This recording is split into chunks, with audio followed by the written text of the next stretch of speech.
ओम नमः शिवाय।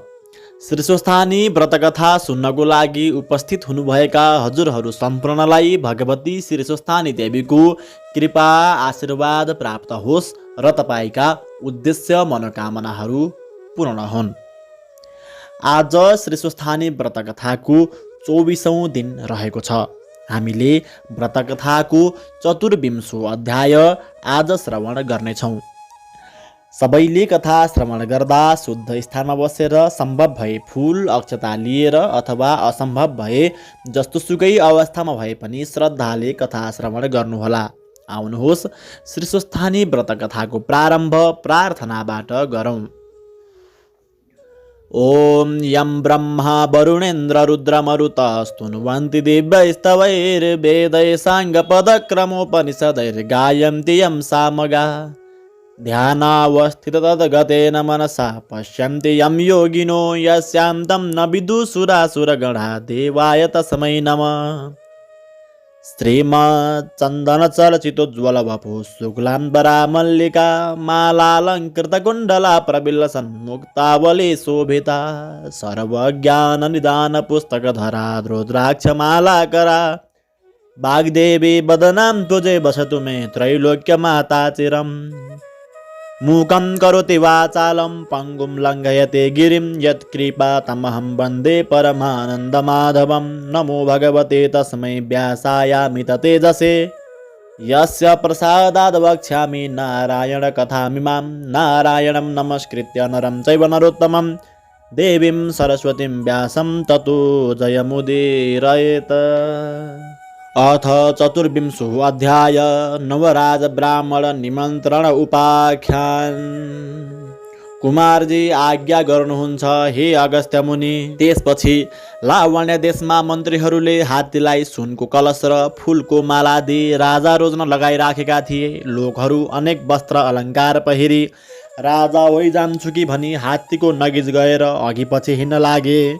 नवराज पनि उहाँ पुगेर एउटा पाटीमा बसी हेरिरहे। हात्तीमा हरिहर प्रवेश गरी नवराज ब्राह्मणका नगिज गई उनको गलामा माला पहिराई सुवर्णको कलशले अभिषेक गरिदियो।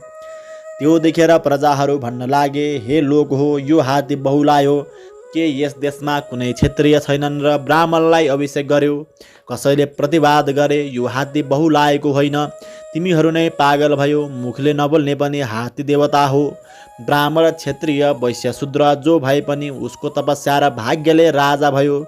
बिना नारायणको अंशले राजा हुन पाइन्न। चुप लाग भनी सम्झाए। उता हरिहर प्रवेश भइरहेको हात्तीले नवराजलाई सुनले उचाली कुम्भस्थलमा राखेर दरबारमा लग्यो। गुरु पुरोहितले अनेक वस्त्र अलङ्कार पहिराई सम्पूर्ण सामग्री तयार पारी पूर्ण घट अष्टमङ्गल गरी सुदिन ठहराई। त्यसै सहरकी राजाकी कन्या लावण्यवती नाम भएकीलाई विधिपूर्वक नवराजलाई कन्यादान गरी राजा तुल्याए। अनि गुरु पुरोहितले भने, हे महाराज, राज्याभिषेक भएको छैन, सामग्री तयार छ, सुदिन ठहराई अभिषेक लिनु हवस्। तिनको यस्ता कुरा सुनि नवराज भन्दछन्, हे गुरु पुरोहित हो, मेरी महतारीले नदिई पहिले अरूको अभिषेक कसरी लिऊँ? चन्द्रज्योति नगरको बाहिर एउटा खरको घर छ, त्यहाँ गोमा नामकी ब्राह्मणी छन्, ती मेरी महतारी हुन्, तिनीलाई चाँडै लिन पठाऊ। यति नवराजले भनेपछि मन्त्रीले मै जान्छु भने वस्त्रालङ्कार पालकी र केही सेना समेत लिई चन्द्रज्योति नगरमा गएर त्यहाँ गोमालाई भेटी प्रणाम गरेर भने, हे राजमाता, हजुरका छोरा लावण्य देशका राजा हुनुभयो, म मन्त्री हुँ, हजुरलाई लिन पठाउनु भयो र म आएँ। यो वस्त्रालङ्कार पालकी पनि ल्याएको छु, यो पहिरी चाँडै सवारी हवस्। मन्त्रीले यति भनेको सुनि गोमाले मनमा आनन्द मानी वस्त्रालङ्कार पहिरी पालकीमा बसेर लावण्य देश हिँडिन्। चन्द्रज्योति नगरका नारीहरूले थाहा पाई हेर्न भनेर दौडेर निस्कदा कसैका कपालको केस फुकेको, कसैका छोराछोरी रोएको, कसैले पाक्न लागेको र खान बसेको भात पनि छोडेर हतपताउँदै निस्के। पालकीमा बसेर फौज समेत भई जान लागेकी गोमालाई देखेर ती भन्दछन्, हेर, स्त्री जाति भएर पनि गोमा अर्काको ढिकी जाँतो गरी धागो काटेर बाँचिरहेकी हुनाले आज राजमाता भएर पालकीमा बसेर गइन् भनी परस्पर कुरा गर्थे। गोमा राजमाता त्यहाँबाट गएर लावण्य देशको नगिज पुगिन् र नवराजले थाहा पाएर हात्ती घोडा रथ सेना लगेर गीत वाद्य गर्दै दरबारमा लगेर साष्टाङ्ग प्रणाम गरी, हे माता, हजुरको तपस्या र हरिहरको कृपाले म लावण्य देशको राजा भएँ। अब राज्याभिषेक दिनुहोस् भने।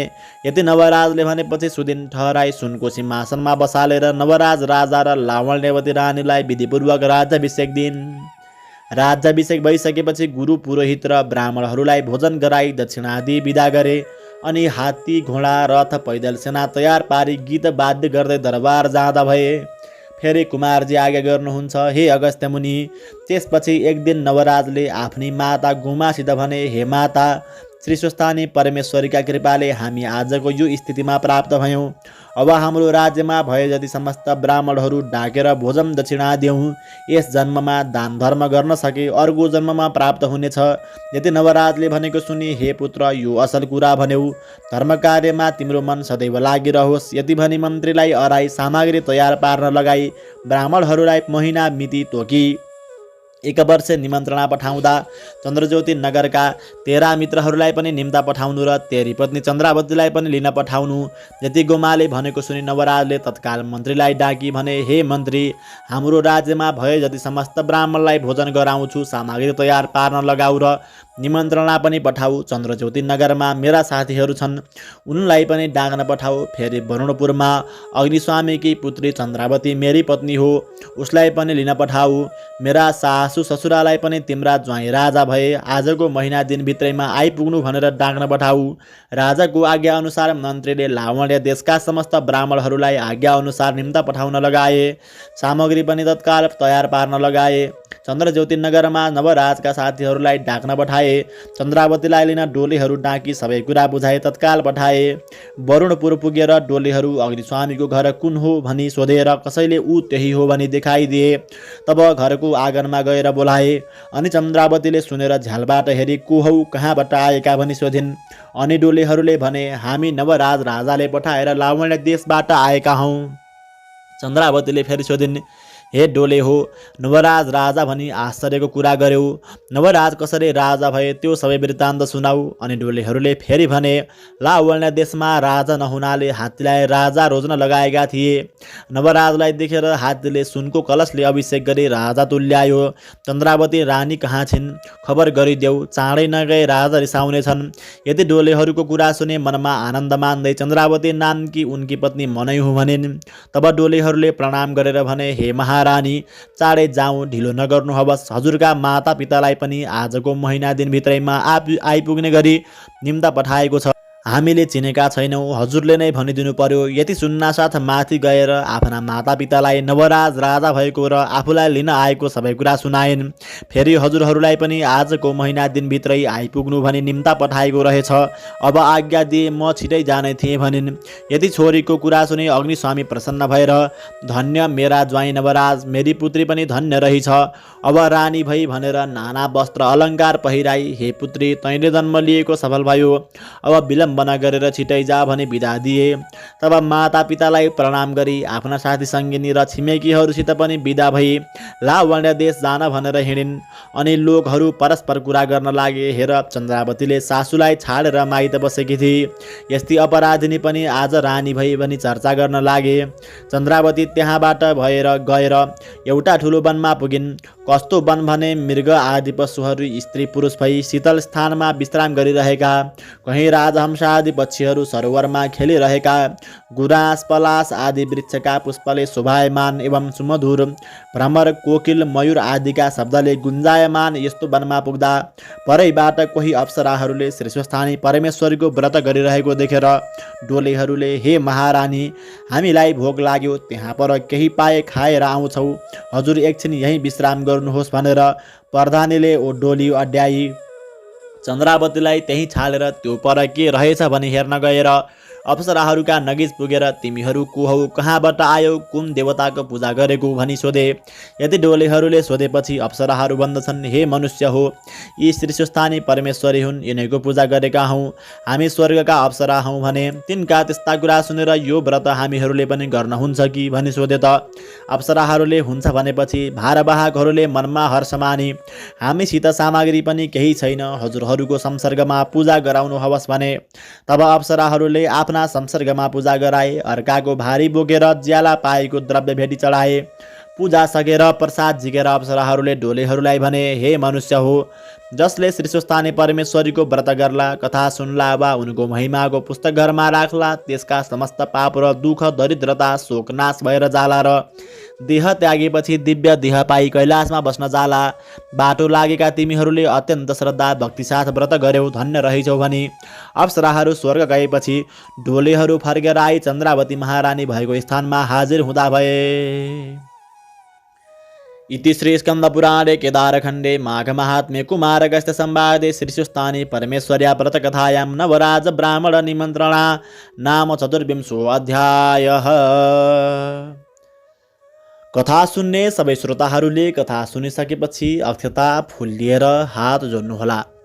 उपनयतु मङ्गलं वः सकल जगन मङ्गलालयः श्रीमान् दिनकर किरण निबोधित नवनलिन दल निवेक्षणः कृष्णः काले वर्षतु पर्जन्य पृथिवी सस्यशालिनी देशोऽयं क्षोभरहितो ब्राह्मणा सन्तु निर्भया अपुत्रा पुत्रिण सन्तु पुत्रिणः सन्तु पौत्रिण निर्धना सदना सन्तु जीवन्तु शरदां शतम् तत्रैव गंगा यमुना च तत्र गोदावरी सिन्धु सरस्वती च तीर्थानि सर्वाणि वसन्ति तत्र यत्राच्युतोदार कथा प्रसंग या कुन्देन्दु तुषारहार धवला या शुभ्रवस्त्रावृता या वीणावरदण्डमण्डितकरा या श्वेतपद्मासना या ब्रह्माच्युत शङ्कर प्रभृतिभिर्देवैः सदा वन्दिता सा मां पाप सरस्वती भगवती निशेषजाड्यापहा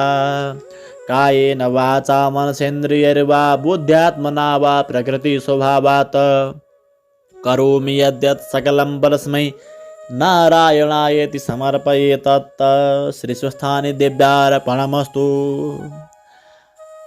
आज 24औं दिनको श्री स्वस्थानी व्रतकथा यही समाप्त हुन्छ।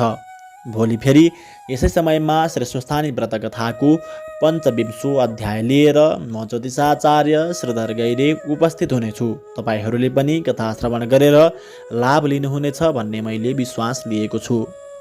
नियमित रूपमा कथा श्रवण गर्न सबैभन्दा पहिले आफूले कथा श्रवण गर्नको लागि र अरूलाई पनि कथा श्रवणको लाभ प्राप्त गराउनको लागि च्यानललाई सब्स्क्राइब गरेर भिडियो सेयर गर्न नभुल्नुहोला। श्री स्वस्थानी देवीले तपाईको कल्याण गरून्। ओम नमः शिवाय।